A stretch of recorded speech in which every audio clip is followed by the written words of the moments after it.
Our party seeks to win because our winning will be our people's victory. We shall reach out to all individuals and groups who will fight with us for freedom, for fairness, for tolerance, and for redeeming our faith in our collective future. These are the battles that I will fully engage in as your party president. Papangatawanan ko itong mga laban na ito.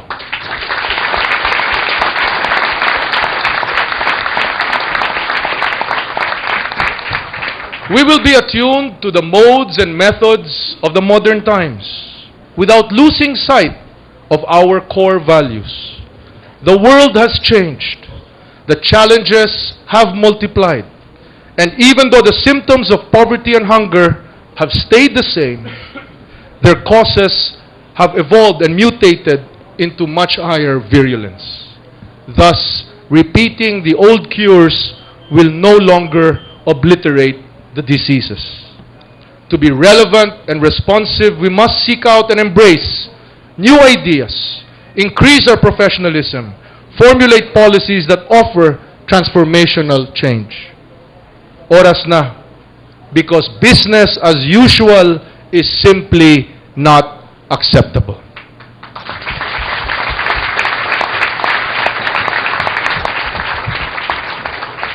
We shall continue to pursue an agenda to bring quality education to the last classroom, reduce hunger and poverty, provide opportunities for decent jobs here and abroad, bring safety to our streets, justice to our courtrooms, and economic freedom for our farmers. We will strive to build and enlarge our middle class, narrowing the gap between rich and poor by raising the status of the lowly. This will be a home and land-owning middle class, engaged in our national life not only by theoretical linkage, but because they share in the output of our national economic endeavor. The Liberal Party will fight for social, legal, and economic justice and for clean and honest government. Oras na. The victory that we seek is the victory of the Filipino people. Their fight is our fight. We believe that the people are the masters of government and not that the government is the master of the people. It is time for change, a time for renewal. The LP will open its doors to calls for unity, but never at the expense of our independence.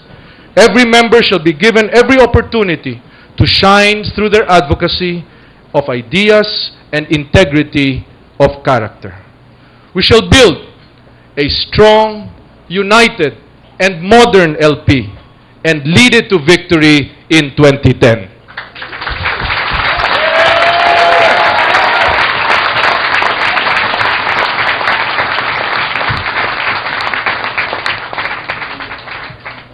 I accept the burden of leadership.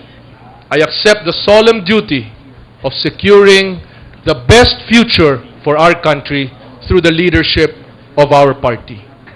I call on you to come along, roll up your sleeves, open your hearts, and rediscover that wellspring of idealism, which was what first called all of us to public service.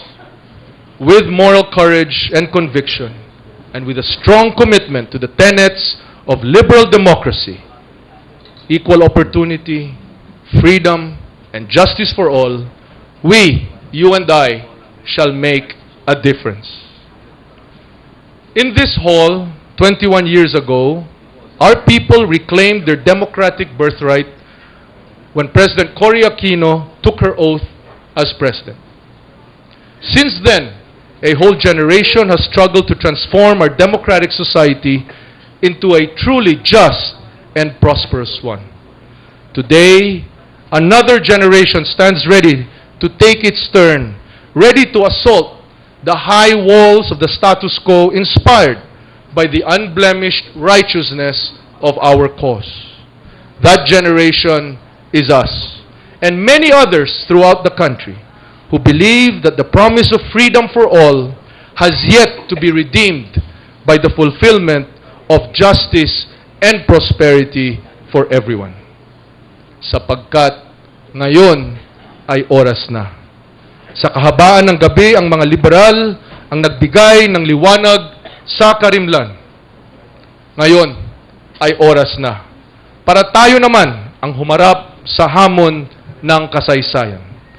Let us, when we must, rage against the dangers of the night, but remain hopeful and ready to embrace the blessings of a new dawn. We will win because our fight is the fight for the poor, the helpless, the discouraged, and all who only want a decent life and a decent chance to make their way in the world. In this and in the many battles ahead of us, I shall not let you down.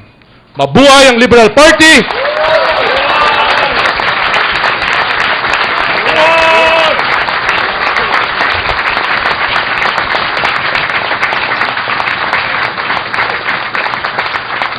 Mabuhay ang Republika ng Pilipinas. Maraming salamat. This is the moment when all you've done, all of the moment and the momentum will be won. This is the day. See it sparkle and shine, where all you live for becomes yours. Through all these years, I've faced the world alone, and now the time has come to prove to them you made it on your own.